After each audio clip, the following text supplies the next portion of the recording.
Hello students, आज हम English base course की यूनिट 9 की एक्टिविटी 3 करेंगे। ये एक्टिविटी 3 में क्या करना है? Complete the sentences with the simple past tense form of the verb in bracket.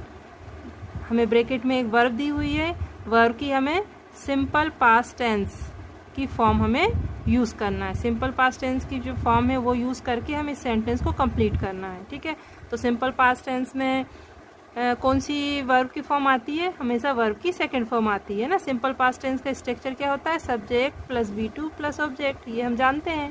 ठीक है, तो यहाँ वर्ब कौन सी आएगी? वर्ब की सेकंड फॉर्म, है ना। वर्ब की 3 फॉर्म होती है। ठीक है, कौन कौन सी होती हैं? पहली फॉर्म को हम बोलते हैं V1, V2 और V3। तो पहली फॉर्म होती है प्रेजेंट टेंस की होती है, सेकेंड फॉर्म पास्ट टेंस की होती है, थर्ड फॉर्म होती है वो पास्ट पार्टिसिपल होता है। ठीक है, अब हमें कुछ फॉर्म लिखी हुई है यहाँ पर। देखो, प्लांट का प्लांटेड होगा सेकेंड फॉर्म, थर्ड फॉर्म भी प्लांटेड होगा। आस्क का आस्क्ड होगा, थर्ड फॉर्म भी आस्क्ड होगी। कट की तीनों फॉर्म एक होती हैं, पुट की भी तीनों फॉर्म एक ही होती हैं, पुट पुट होता है। शट की भी तीनों फॉर्म एक होती हैं। कम की फर्स्ट फॉर्म कम होती है, सेकेंड फॉर्म केम, फिर कम होता है थर्ड फॉर्म। रीड की तीनों फॉर्म एक होती हैं। ग्रो फर्स्ट फॉर्म है, इसकी सेकंड फॉर्म ग्रू होगी पास्ट टेंस की, और थर्ड फॉर्म होगी ग्रोन। गो की होती है सेकंड फॉर्म वेंट और थर्ड फॉर्म गॉन। ऐसे ईट एट ईटन और become became became, drink drank drunk. ऐसी ये वर्ब होती हैं। जितनी भी वर्ब होती हैं सबकी 3 फॉर्म होती है ना, तो हमें जो वर्ब की फॉर्म हमें याद होना चाहिए। ठीक है, अब जो फर्स्ट सेंटेंस है इसमें हमारे पास वर्ब लिखी है प्लांट। अभी हमने देखा था प्लांट की सेकंड फॉर्म क्या होगी? प्लांटेड। तो हम यहाँ लिखेंगे PLANTED, प्लांटेड। केवल हमें क्या करना है? वर्ब की सेकंड फॉर्म लगाना है। क्यों? क्योंकि पास्ट जो सिंपल टेंस होता है उसमें वर्ब की सेकंड फॉर्म आती है। क्या लिखा है? Umar planted jamun seeds in the school's garden. Umar ने स्कूल के गार्डन में जामुन के सीड प्लांट किए, लगाए, है ना। He put water and compost near the seed. अब जो पुट है तो पुट की हमें सेकंड फॉर्म लिखना है, लेकिन हमें पता है पुट की तीनों फॉर्म एक ही होती हैं, तो हम क्या लिखेंगे? Put. He put water and compost near the seeds. उसने पानी और कंपोस्ट बीज के पास में डाले, है ना। उसने बीज बोया होगा उसमें पानी और खाद को उसके पास में डाला। थर्ड सेंटेंस क्या है? After a few days the tiny sprouts. Come की सेकेंड फॉर्म क्या होगी? केम। ठीक है, अभी हमने पढ़ा था कम की सेकेंड फॉर्म क्या होती है? केम। अब आफ्टर ए फ्यू डेज, कुछ दिनों के बाद, the tiny sprouts came up. छोटे छोटे स्प्राउट्स केम अप, उगाए। The sprouts grow and became a plant. अब ग्रो लिखा है, ग्रो की हमें सेकंड फॉर्म लिखना है इसमें, है ना, पास्ट सिंपल टेंस के लिए। तो ग्रो की हमें पता है, अभी हमने पढ़ा था, ग्रो की सेकंड फॉर्म क्या हो जाएगी? Grew. The sprouts grew and became a plant. जो स्प्राउट्स थे वो बड़े और एक प्लांट बन गए। द प्लांट बिकम, है ना, तो बिकम की सेकंड फॉर्म क्या लिखेंगे? Became, CAME, became. The plant became a tree. जो प्लांट था वो क्या बन गया? ट्री बन गया। And fruits grew on it, और उसके ऊपर फ्रूट आ गए, है ना। इसके बाद हम एक्टिविटी 4 पढ़ेंगे। Read the following story. नीचे एक स्टोरी दी हुई है, उसको हम पढ़ेंगे। स्टोरी कौन सी है? द विशिंग ट्री, है ना, इच्छा पूरी करने वाला पेड़, है ना, wishing tree, the wishing tree. क्या है इस स्टोरी में? One day a man was walking through a desert. एक दिन एक आदमी रेगिस्तान से निकल रहा था, रेगिस्तान के से जा रहा था। आफ्टर सम टाइम, कुछ समय के बाद, ही बिकेम थर्स्टी। थोड़ी दूर चलने के बाद क्या हुआ? आफ्टर सम टाइम यानी कुछ समय के बाद, ही बिकेम थर्स्टी, उसे क्या लगी? प्यास लगी, है ना। थर्स्टी यानी क्या होता है? प्यास। ही बिकेम थर्स्टी, वो प्यासा, उसे प्यास लगी, है ना। ही found a tree near by. उसे पास में एक पेड़ दिखा, है ना, या उसने पास में एक पेड़ पाया। ही सेट अंडर द ट्री। वो उस पेड़ के नीचे बैठ गया। सिट की सेकंड फॉर्म है ये, सेट, है ना। यानी पेड़ के नीचे बैठ गया। Oh there is no water anywhere, उसने कहा कि ओ यहाँ पर तो कहीं भी कोई पानी नहीं है, यहाँ पर तो कोई पानी नहीं है। ही थॉट, उसने मन में सोचा, है ना, मन में सोचा कि अरे यहाँ पर तो कोई पानी नहीं है। Suddenly a tumbler full of cold water came in front of him, अचानक a tumbler full of cold water, एक ठंडे पानी का भरा हुआ ग्लास या मग उसके सामने आ गया, है ना। टम्बलर यानी क्या होता है, ग्लास या मग, ठीक है। उसके सामने अचानक एक ठंडे पानी का भरा हुआ ग्लास उसके सामने आ गया। The traveller was happy and drink the water, जो ट्रेवलर था वो क्या हुआ, बहुत खुश हुआ और उसने उस पानी को पी लिया। आफ्टर ए फ्यू मिनट्स, कुछ मिनट के बाद, द ट्रेवलर थॉट, उस जो ट्रेवलर था, यात्री था, ट्रेवलर यानी यात्री, वो जो ट्रेवलर था उसने सोचा, थॉट यानी सोचना, है ना। तो उसने क्या सोचा, oh I have nothing to eat, अरे मेरे पास तो कुछ भी खाने के लिए नहीं है। Suddenly a basket full of fruits appeared before him, अचानक a basket full of fruits, एक फलों से भरी हुई डलिया, अपीयर्ड बिफोर हिम, उसके सामने एकदम से आ गई। अपीयर्ड यानी एकदम अचानक से सामने आ जाना, है ना। उसके सामने फ्रूट्स की भरी हुई डलिया उसके सामने अचानक से आ गई। द ट्रेवलर एट हैप्पीली, जो ट्रेवलर था उसने बहुत खुश होकर उसे खाया। ही थैंक द ट्री, उसने उस पेड़ को धन्यवाद कहा। एंड कंटिन्यूड हिज जर्नी, और उसने अपनी जो यात्रा थी उसको फिर आगे कंटिन्यू रखा, जारी रखा। क्वेश्चन दिए हैं, इनके अब हम आंसर देखेंगे, ठीक है। क्या लिखा है, answer the following questions in a sentence each. नीचे जो कुछ क्वेश्चन दिए हैं उनके आंसर हमें एक सेंटेंस में देना है। पहला क्वेश्चन क्या है, where was the man walking, जो आदमी था वो कहाँ से जा रहा था, ठीक है।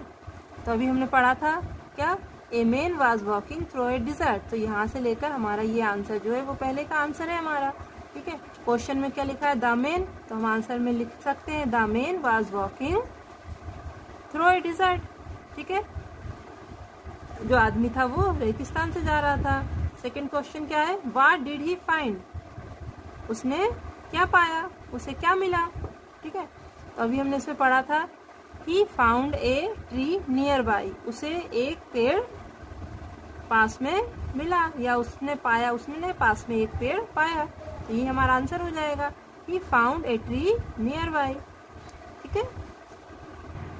अगला क्वेश्चन है third, how did the traveller feel when he got a tumbler full of cold water, जो टम्बलर था, ट्रेवलर था, उसे कैसा फील हुआ पानी को पाकर, है ना, ठंडे पानी पाकर उसे कैसा फील हुआ।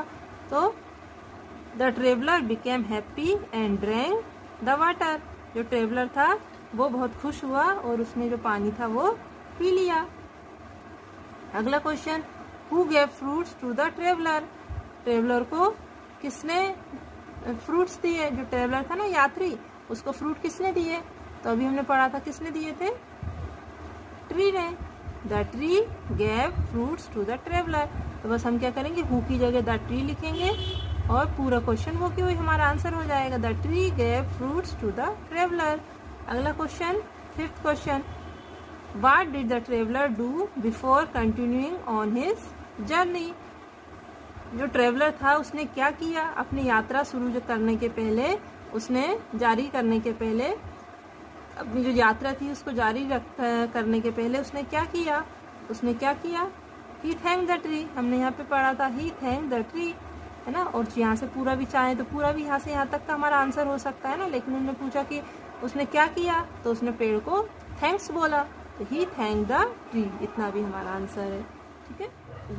अगली एक्टिविटी है 5, answer the following questions orally. नीचे जो कुछ क्वेश्चंस दिए हुए हैं इनके हमें आंसर देना है, लेकिन वो कैसे देना, ओरली। ओरली का मतलब होता है मौखिक रूप से, है ना। अभी जो ऊपर जो क्वेश्चन लिखे थे उनके हमने आंसर लिखे थे, इसको हमें ओरली यानी मौखिक रूप से देना है, ठीक है। तो जो क्वेश्चन है, पहला क्वेश्चन क्या है, इन द स्टोरी एबव, ऊपर वाली जो स्टोरी है इसमें, who gave water and fruit to the man, आदमी को पानी और फ्रूट किसने दिए थे, है ना। हु यानी कौन या किसने दिए थे, पानी और फल किसको दिए थे? आदमी को, यानी आदमी को, वो जो व्यक्ति था ट्रेवलर, उसको किसने फल और पानी दिया था? तो हमें पता है किसने दिया था। हाँ सही, बिल्कुल, किसने दिया था? ट्री ने दिया था। Very good. Question number 2, did the tree gave magical power? अब जो डिड लगा है, डिड का मतलब क्या होता है, कब आता है बेटा बच्चा? ये जो डिड होता है क्वेश्चन में, जब ये पास्ट सिंपल में होता है ना, तो पास्ट सिंपल में जब हम कोई क्वेश्चन करेंगे तो क्वेश्चन में हमेशा डिड आता है, ठीक है। तो did the tree gave magical power? क्या जो पेड़ था उसके पास कोई मैजिकल पावर थी, है ना? तो मैजिकल पावर थी क्या पेड़ के पास? यस थी, तभी तो उसने फिर फ्रूट्स दिया था, है ना, पानी दिया था उस व्यक्ति को जो उसके पेड़ के नीचे बैठा था, है ना। तो इसमें हम बोलेंगे yes. Can trees give us water and food? क्या पेड़ हमें पानी और फूड दे सकता है? अब ये आपसे पूछा जा रहा है कि आप बताइए कि क्या पेड़ हमें पानी और फूड दे सकता है? हमको भी दे सकता है क्या? उस ट्रेवलर को तो दिया था पेड़ ने, लेकिन क्या पेड़ हमें भी दे सकता है क्या पानी और फल? If yes how? यदि हाँ कहेंगे तो कैसे? तो देखो, पेड़ तो हमें भी दे सकता है। कैसे दे सकता है? फ्रूट कैसे दे सकता है? कि जो पेड़ों में बहुत सारे फल लगते हैं वो हम खाते हैं ना, कितने सारे फ्रूट्स खाते हैं, है ना।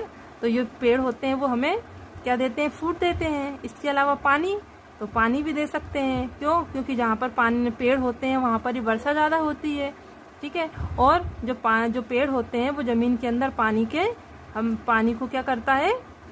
रोकता है। जहाँ पर पेड़ होंगे वहाँ पर ज़मीन में भी पानी होता है ना। तो इस प्रकार से जो पेड़ होते हैं वो हमें पानी भी देते हैं और भोजन भी देते हैं।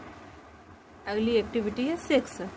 अगली एक्टिविटी में हमें क्या करना है? Complete the sentences. जो सेंटेंस दिए हुए हैं इन्हें हमें कंप्लीट करना है विद द वर्ड्स आफ्टर और बिफोर। हमें 2 वर्ड दिए हैं, आफ्टर और बिफोर। इनका यूज़ करके हमें इन्हें कंप्लीट करना है। तो आफ्टर का मतलब क्या होता है? बाद में। और बिफोर का मतलब क्या होता है? पहले, ठीक है। अब हम सेंटेंस पढ़ेंगे। इन द इंग्लिश अल्फ़ाबेट में द लेटर एस कम्स। जो एस होता है वो आता है, कहाँ आता है? द लेटर जेड के पहले आता है या बाद में आता है? तो हमें पता है जेड तो सबसे आखिरी का लेटर होता है। तो जो एस है वो जेड के कब आएगा? पहले। तो पहले के लिए हम किसका यूज़ करेंगे? बिफोर का, ठीक है। तो यहाँ हम लिखेंगे BEFORE, बिफोर। सेकेंड है हमारा द इंडिपेंडेंस डे। अब इंडिपेंडेंस डे यानी क्या होता है? स्वतंत्रता दिवस। स्वतंत्रता दिवस कब आता है? 15 अगस्त को, है ना। ये स्वतंत्रता दिवस जो होता है वो कब आता है? 15 अगस्त को। कम्स यानी आता है। The Republic day in the calendar. जो रिपब्लिक डे का मतलब क्या होता है? गणतंत्र दिवस। तो वैसे तो जब हमारे स्कूल खुलते हैं जुलाई में तो पहले 15 अगस्त आता है, 15 अगस्त के बाद में फिर हम 26 जनवरी मनाते हैं।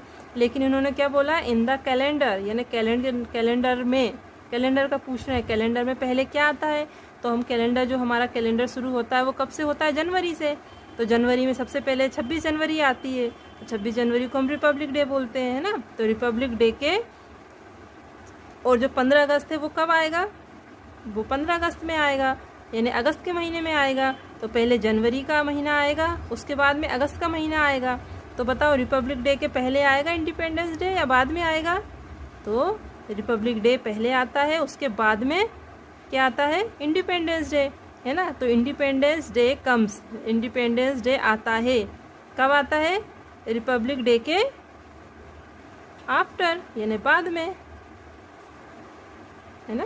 अच्छा, जो कैलेंडर होता है उसमें पहले रिपब्लिक डे आता है, उसके बाद में 15 अगस्त आता है। तो इन्होंने पूछा है द इंडिपेंडेंस डे कम्स, यानी 15 अगस्त आता है। जो 15 अगस्त है वो कब आएगा? जनवरी के बाद में आएगा। तो इसको हम करेंगे आफ्टर, ठीक है। आफ्टर का यूज़ किया हमने यहाँ पर। अब थर्ड क्या है हमारा? Waking up I brush my teeth. Waking up, उठने के, आई ब्रश माई टीथ, मैं अपने दांतों को ब्रश करता हूँ। अब बताओ हम कब ब्रश करेंगे? उठने के पहले या उठने के बाद? तो जब हम sो रहे हैं तो उठने के पहले कैसे कर सकते हैं? जब हम उठ जाएंगे उसके बाद ही तो करेंगे, है ना। तो आफ्टर, AFTER, आफ्टर, यानी आफ्टर वेकिंग अप, उठने के बाद या जागने के बाद। वेकिंग अप यानी होता है जागना, जब हम सोते हैं ना, सो के उठते हैं तो उसे बोलते हैं waking up. And after waking up, जगने के बाद, आई ब्रश माई टीथ, मैं अपने दांतों को ब्रश करता हूँ। अगला, आई वॉश माई हैंड्स, मैं अपने हाथों को धोता हूँ। आई हैव लंच, लंच करने के पहले या बाद में। तो हाथ धोना कब ज़रूरी है, कब कंपलसरी है, कि हमें पता है कि खाना खाने के पहले हमें हाथ धोना चाहिए, है ना। तो उसके लिए हम क्या लिखेंगे यहाँ पे, बिफोर, BEFORE, ठीक है। आई वॉश माई हैंड्स, मैं अपने हाथों को धोता हूँ कब, बिफोर, पहले, काय के पहले, आई हैव लंच, लंच करने के पहले मैं अपने हाथों को धोता हूँ। द रेनी सीजन स्टार्ट्स, जो रेनी सीजन है वो स्टार्ट होता है यानी शुरू होता है, कब होता है, द समर, यानी गर्मी के पहले आता है रेनी सीजन या बाद में आता है, बताइए। तो पहले तो गर्मी आती है और गर्मी के बाद में आता है रेनी सीजन। तो इन्हें पूछा है the rainy season starts, rainy season start होता है कब होता है, समर के बाद में, है ना। तो यहाँ आएगा आफ्टर, है ना। समर के पहले थोड़ी होता है, समर के पहले तो ठंड रहती है ना। तो रेनी सीजन कब आता है, समर के बाद में। The rainy season starts after the summer.